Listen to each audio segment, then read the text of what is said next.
AR Rahman Indian film ఇండస్ట్రీలో ఈ పేరు తెలియని వారుండరు. అద్భుతమైన సంగీతంతో కోట్లాది ప్రజల హృదయాలను గెలుచుకున్నారు. మెలోడీ, మాస్ పాటలతో శ్రోతలను ఉర్రూతలూగించారు. భారతీయ సినీ పరిశ్రమలో one of the top most music director Rahman. అతడికి ఇప్పటికీ భారీగా డిమాండ్ ఉంది. భారతదేశంలోనే కాకుండా ప్రపంచ వ్యాప్తంగా ప్రసిద్ధి చెందాడు.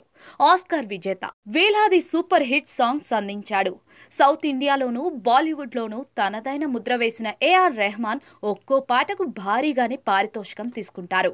నివేదికల ప్రకారం తనకు ఒక పాట పాడినందుకు దాదాపుగా 3 కోట్ల వరకు తీసుకుంటారట.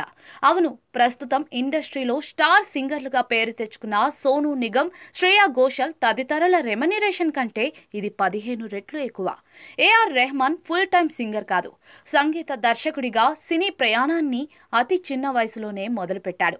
కానీ కొన్ని చిత్రాల్లో సాంగ్స్ ఆలపించారు. ఒక్క పాటకు దాదాపుగా 3 కోట్లు తీసుకుంటారు. కానీ రెహమాన్ ఎక్కువగా సాంగ్స్ పాడేందుకు ఆసక్తి చూపించారు.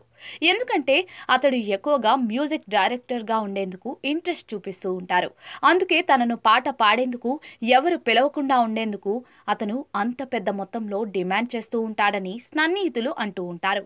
అయినా కొందరు నిర్మాతలు మాత్రం అంత డబ్బు చెల్లించి రెహమాన్ చేత సాంగ్స్ పాడించారు. ఇండియన్ ఫిల్మ్ ఇండస్ట్రీలో స్టార్ సింగర్స్ గా గుర్తింపు తెచ్చుకున్న శ్రేయా ఘోషల్, సునిధి చౌహాన్, సోనూ నిగమ్ ఇలా ఒక్కో పాటకు చాలా లక్షల రూపాయలు తీసుకుంటారు.